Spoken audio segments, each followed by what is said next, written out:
Recorded live from the English Valley's History Center, it's Saturday, November 22nd, 2025. Here's Jackie. Hi, I'm Jackie Geringer McDermott, and we're at the English Valley's History Center. I'd like to introduce you to Mylie Morrison. My name is Mylie Morrison, and I am excited to share some wonderful news today. The Friends of Norwich have been working incredibly hard, and I'm proud to announce that they have raised $30,000 towards reopening our community pool. This progress wouldn't be possible without the generosity and support of so many people, and they are all truly grateful for every single dollar donated. One of my favorite memories from the pool is playing games in the deep end with friends of all ages. It's memories like these that remind us why projects matter so much. Can't wait to see everyone at the pool of summer of 2026. And as Mylie said, we are so thankful for the $30,000 that we have raised so far, which puts us almost halfway to our goal of being able to open the pool this summer. So we still need to raise about $35,000 by March in order to open, but we do have exciting news that we do have the contractors on the books to be able to complete the repairs needed to open this summer. And then we will continue to diligently fundraise and do events that will get us towards our goal of completing all of the other projects to be able to preserve the life of our pool for years to come. And Bria, I'd like to give you this check from myself, a donation. And I think it's important that everyone stays behind this wonderful project. And we'll see you all another time. Thank you, Jackie. Your support has meant so much to us, and you have given us a much bigger platform to be able to reach a greater audience, and we've heard from multiple people that they have heard about us through your podcast, so we greatly appreciate your support, and we look forward to partnering with you in the future. You bet. Bye-bye. Thank you. Okay, now we're going to go to the diaries. This diary was written by my great-great-aunt, Mary Elizabeth Claypool Wade, who was known as Libby Wade. She was 75 years old in August of 1950. And here is a picture of Lib taken in 1950, I believe, that same summer, with her brother Benton Claypool's children, Jonathan or Jaunty Claypool, Louise Claypool Long, Otis Claypool, and my grandma, Bertha Claypool Geringer.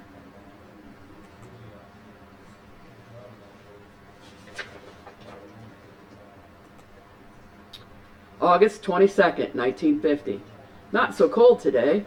Cloudy. Lots of activities on our corner. The men are painting the Newberry house. Mr. and Mrs. Harris are taking down the vines, etc. from the front porch, getting ready for the painter. It certainly improves a lot. The street east of us is being graded and leveled off. The road machine's out there, so a lot is being doing. I think Mrs. Dansdale came today. Someone with suitcases, etc. went up their stairway. The house that is being painted across the street is 123 East Oak Street, which was occupied by Roy or Shorty Harris and his wife Lorna Reed Harris and their 14-year-old son Robert Harris. They also have an older daughter, Joanne Harris, who is away at college and will later marry my uncle Arnold Geringer. And here's a picture of my Aunt Joanne Harris Geringer, taken about that same time period.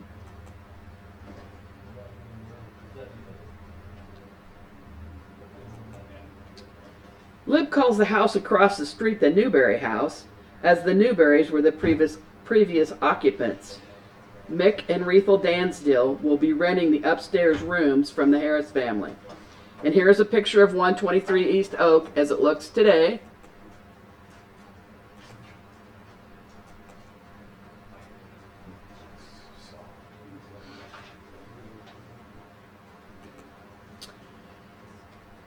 And here are Mick and Rethel Dansdale, who lived upstairs at that time.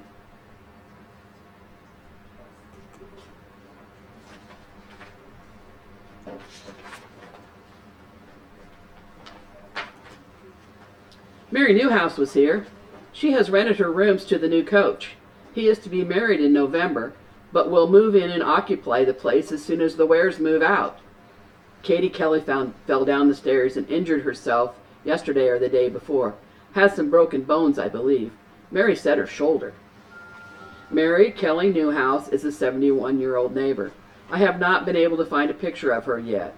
She was a daughter of Irish immigrants Anthony Kelly and Catherine or Kate O'Rourke Kelly, and is buried at St. Patrick's Little Creek Cemetery north of Kinross.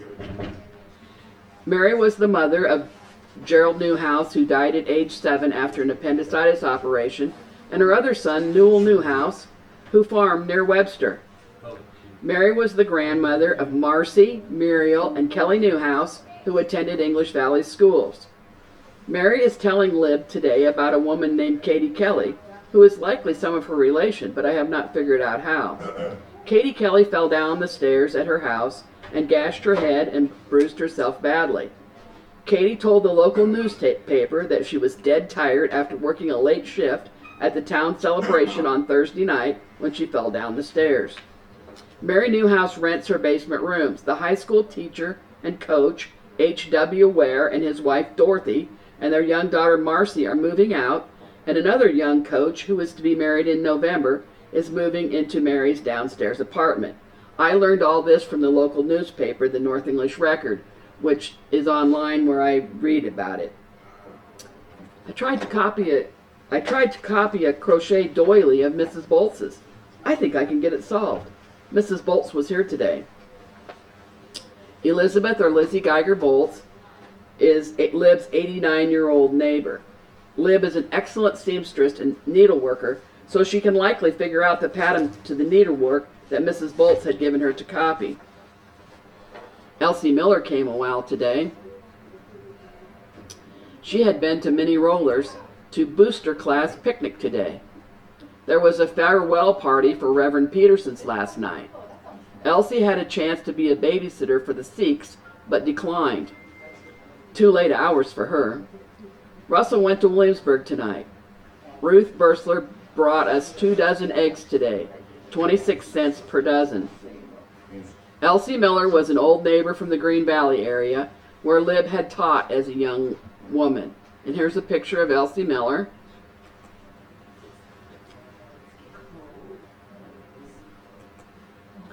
Minnie Roller was Les Roller's wife and the mother of 2 sons, and our beloved school teacher, Mrs. Means, whose maiden name was Rowena Roller. Reverend P.H. Peterson and his wife were leaving the local Christian church this week after serving here 2 years.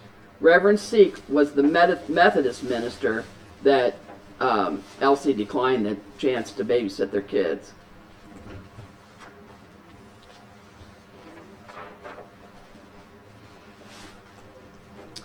After dinner and dishes washed, I wrote several of the programs. Was tired and laid down a while. Maud came and was here a while, and then Stella came. She was disturbed last night. Someone came to her door about 11 o'clock and knocked. She didn't answer, was scared stiff, she said. There has been a lot of men coming up the alley to Milt's since the men are working down the railroad. Some are pretty tough looking, I've heard.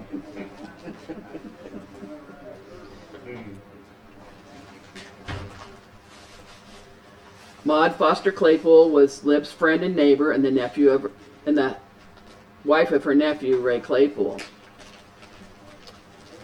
Stella Markwell Wallace is the recent widow of Roy Wallace and is the mother of Lib's daughter-in-law, Lena Wade. Stella was scared because there are many workers in town working on the railroad beds. According to the North English Record that week, the Milwaukee Railroad crew of 150 truckmen are in the local yards. These men will lay new track from North English to Ottumwa. It won't be long before those big diesel-powered trains will be thundering through here. We also understand that the crossing near the depot will have signal lights for traffic. The writer, Carl Hogendorn, also added, some of the rails being replaced on the local Milwaukee line were laid in 1898. The old 75-pound rail is being replaced with 90-pound. Mary Newhouse was here a while. I sent for some stamps. Mr. Van Fleet is not so well today. She said he was as much the way he was on the day that he took sick. Mary Newhouse often delivers stamps, mail, groceries, etc. back to Lib from her travels walking uptown a half a block away, as Lib does not get out of the house much. According to the Marengo paper that week, Ellsworth or Elsa Van Fleet, who was 53 years old, was stricken with a severe heart attack on Thursday morning. He had taken part in the Creamery Picnic Parade, making his dog King perform tricks during the line of march. The exertion proved too much for him, and he barely reached his home when he was stricken. For a time, his condition was listed as critical, but now he is slightly improved. Donnie Van Dykes have a new baby, a girl, Patricia Ann, born yesterday or last night. Our listener, Patty Willie, who's the daughter of the Don Van Dykes, was born this week in 1950. I sat out on the porch this evening a while. Several stopped for a minute or two. They finished painting over across the street today. Maybe back for another coat, but it looks nice. Russell has an asthma-like cold, full of oats dust, I think. He slept a while and then went up town. In those days, people often worked hard at manual jobs all day long, and there weren't always safety precautions taken.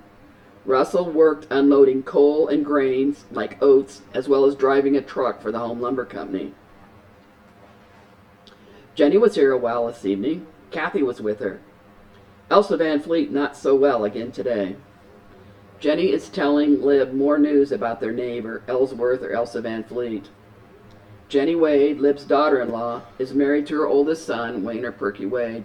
Here's a picture of Perky and Jenny.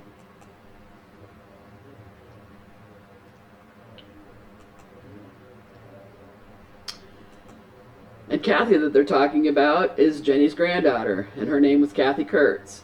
And here is her graduation picture a few years later, and Kathy is also a faithful listener.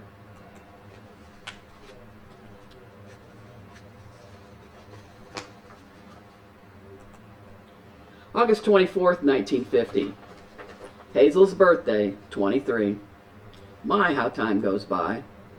It is cloudy and foggy this morning. High temperature today predicted perhaps in the 90s. Hazel Wade Cobb is Lib's youngest married granddaughter. And Hazel and her husband Glenn donated these diaries to the English Valley History Center. And here's Hazel as a young woman.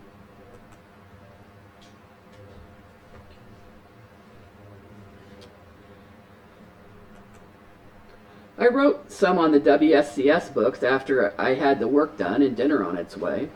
Was listening to a radio program and Leela Arthur came. She was a school friend here in town when I went to school. Lives now in Ottumwa and works at the Y. Sort of a housekeeper. She and her sister Edna live together. Leela has had her work where she is now for 5 years. Looks well and is enjoying her vacation. She went from here to Mrs. Agnes Cunningham's. She wanted to see a lot of her old friends. They are working on the street east of us. Looks like they are mixing oil and dirt. I suppose so it can't get soaked with water when it rains.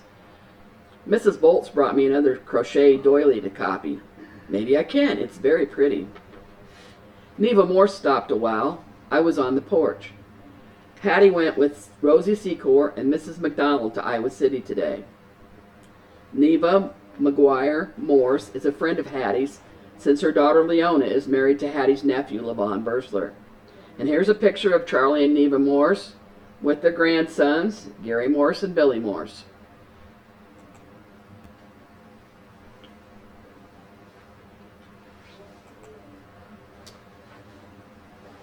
I'm guessing that Hattie had Rosie Secor drive her to a checkup at the University of Iowa since she has been battling cancer, and that Trace McDonald rode along. Bruce attended a funeral at Thornburg, a Mr. Davis. His sons plastered our kitchen. I think he had done work for HLC sometime. Was extra good along that line of work. Bruce Warner was the manager at the Home Lumber Company where Russell works. Lib gets news about people from the lumber company where Russell works when he comes home at noon for lunch. And here's Bruce.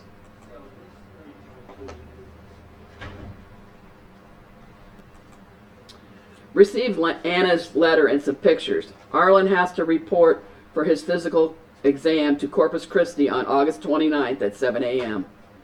I received a letter from Mary Carter thanking me for the little gift I sent. Anna Wade Cray is Lib's daughter in Texas. Her son Arlen has to report for duty. And here are Anna and her husband Richard Cray. They're on the right on Arlen's wedding day several years later.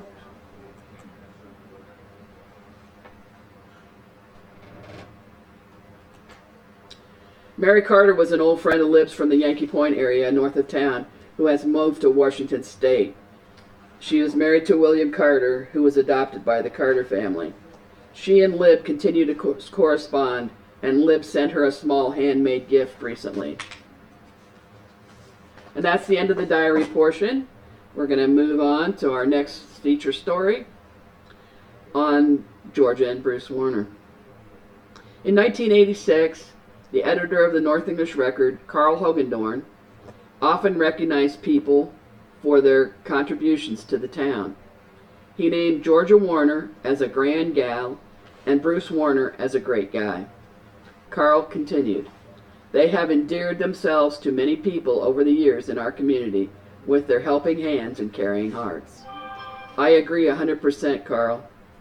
Bruce and Georgia definitely endeared themselves to me and many others, I am sure. And here's a picture of Bruce and Georgia Warner.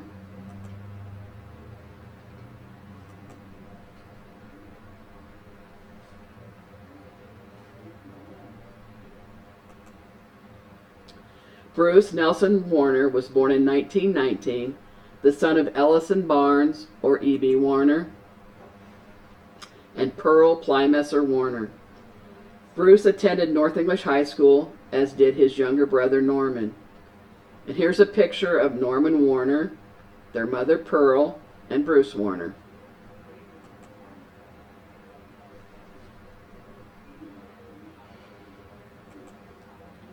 Bruce played football and baseball and was the editor of the North English High School Purple and Gold newspaper, which was published in the North English Record. He broke his arm when he and Bill Mahana were riding a bike down the grade school hill. He liked to hunt and fish and became an Eagle Scout in North English, just like his son-in-law Gary Pilkington later did, and also his grandson John Pilkington.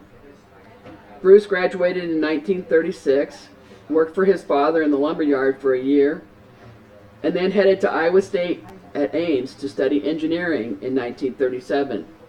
2 years later, Bruce switched to the University of Iowa in Iowa City, still studying engineering. On one Christmas vacation, the newspaper said that he and his buddy, Dean Butler, hopped into Dean's Jalopy for a trip to the Southwest through California. And here's a picture that has his brother Norman Warner on the left and Dean Butler on the right, and Bruce to the left of Dean when they were in the Sea Scouts.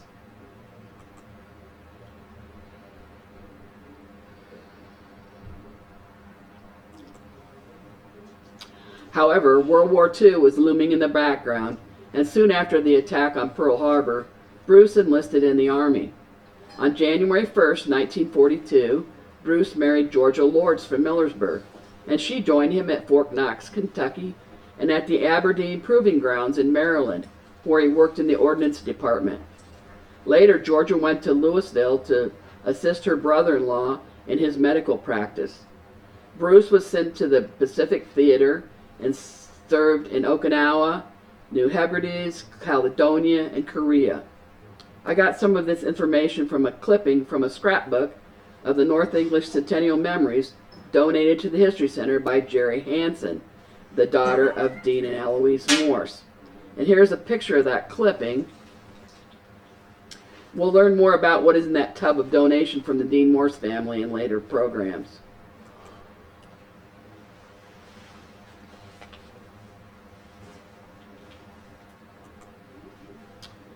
I also found this picture in the service record book. We have several copies of that service record book here at the History Center.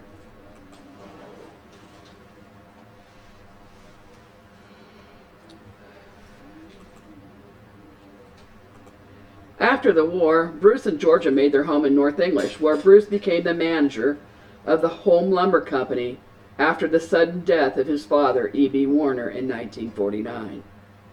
And here's the first house they had built at 108 North Highland Street.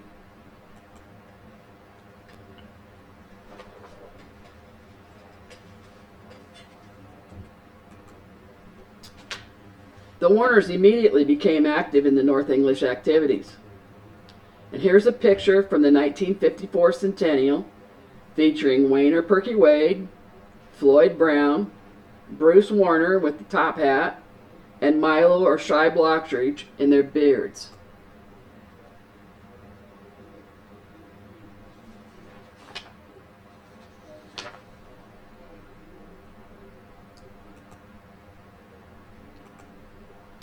And here is a picture of the Home Lumber Company float in the Centennial Parade in 1954. Notice it looks like logs on the bottom of it.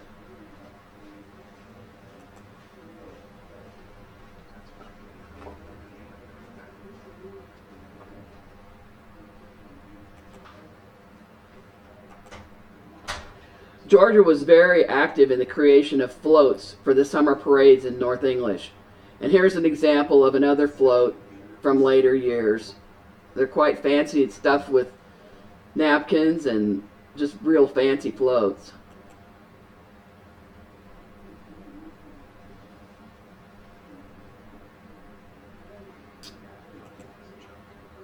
And in 1954, we have a picture of the 1954 softball team. Linda Holden Carter brought in this same picture last week as her mother is in the back row.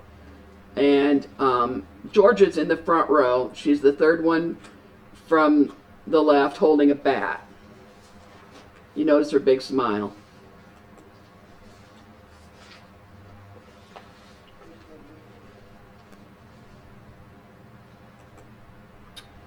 Georgia E. Lortz Warner lived to be 96 years old and passed away in 2019.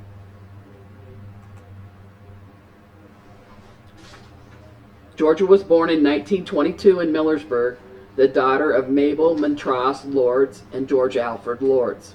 Her mother, Mabel Lortz, gave this memory about Georgia's birth and how Lawrence or Old Doc Miller was there for Georgia's delivery. Dr. Miller was at our house when our daughter, Georgia Warner, was born. He was a very young doctor, doctoring with Dr. Amick. I called for Dr. Amick and told Marie Schaffner Schall, who was answering Dr. Amick's phone, to keep that young doctor there, but they didn't listen to me. He came, and of course that was the beginning of a very long association with Old Doc Miller. Georgia grew up during the Great Depression on the family farm south of Millersburg. She graduated from Millersburg High School, where she participated in athletics, drama, and music. She excelled at presenting humorous oral recitations while in school, and she still had that knack for reciting funny material much later in life. She attended Iowa State Teachers College to prepare for her teaching degree. She taught school in a one-room schoolhouse nicknamed Brush College. She was beloved by her young students and enjoyed not only teaching academic courses, but serving as the gym, art, and music teacher at her tiny school. She was also responsible for stoking the pot-bellied stove which warmed the school. Georgia was a devoted wife and mother.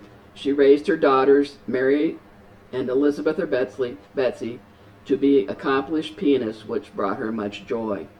And here is Mary, who is now married to Kevin Kunert and raised her family in Oregon.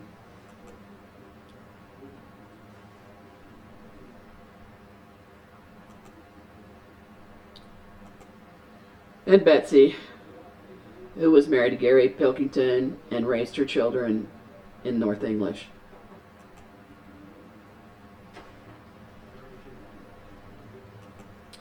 The Warner family were members of the United Methodist Church in North English.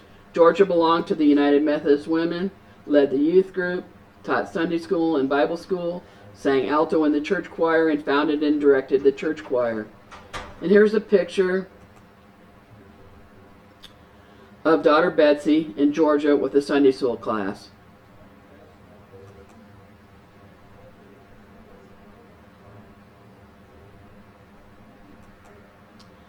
Georgia sang for many weddings, funerals, and community events.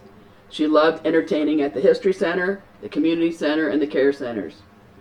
Since Betsy was in my class, Georgia was our Brownie Scout leader. She loved to sing around the campfire and taught us to love scouting, taking us on trips to Lake Iowa to camp and conducting weekly meetings. I was in Scouts until I graduated from high school. When we went to high school and we had to walk to the edge of town to the new high school in those days, before a school bus was sent to pick up town students, we often stopped at the beautiful red Warner home to catch a ride and or warm up. And here is a picture of the red Warner house.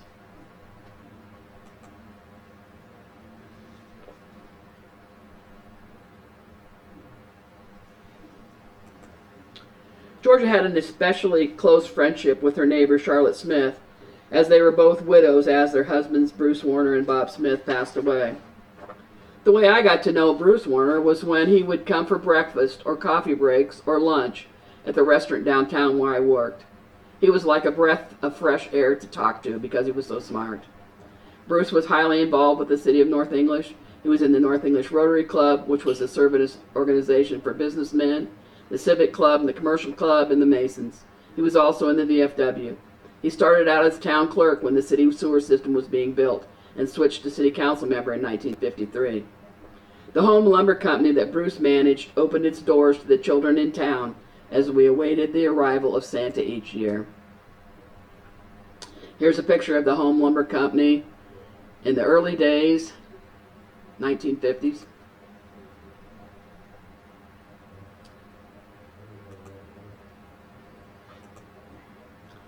And a picture of it in the later years. My brother Lou worked there at the very end when it was North English Lumber.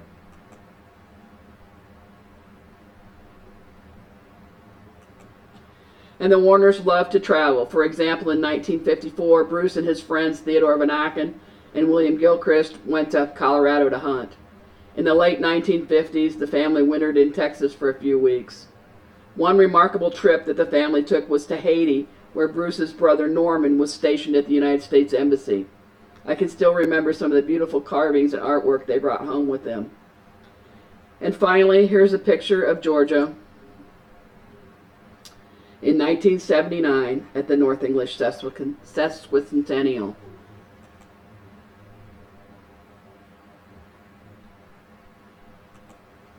And I will close here, but I'm sure there is much more to tell about Bruce and Georgia Warner and their fulfilling life in North English, Iowa. The English Valleys History Center promotes the rich history of the communities within the river valleys of the North, Middle, and English rivers. It encompasses an area roughly served by the English Valley School District from Deep River to New Parnell and from Watcher to Kinross. This also includes the communities of Millersburg, North English, Webster, and South English. Please send donations to the English Valleys History Center, P.O. Box 70, North English, Iowa, 52316. Linda Holden Carter bought a picture of a class reunion of her dad, Bruce Holden, from the class of 1943. Another candid shot of this same group was on Facebook last week, and Irene Blaylock, the last surviving class member, was able to identify everyone in that picture. Now we need to put this one out there on the internet so that we can get the names of all the classmates from 1943 who were at this reunion.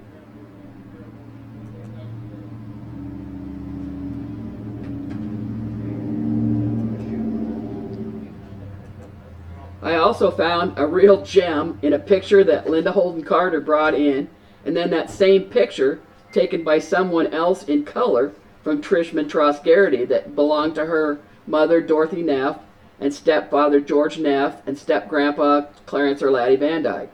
It's a picture of Dr. Max and his wife being driven in the 1965 parade by Charles or Charlie Van Fleet in a Jeep that says Van Motor Company on it.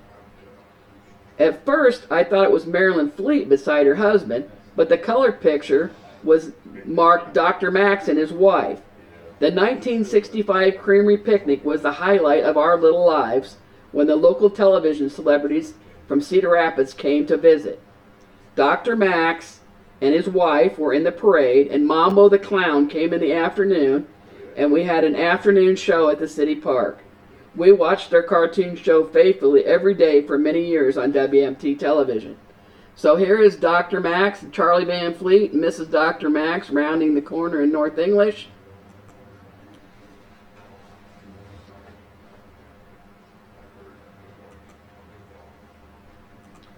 And here is the color picture, and this is up there. I think it's across from Gary and Sharon Classics, I think, and it's the same picture, different angle.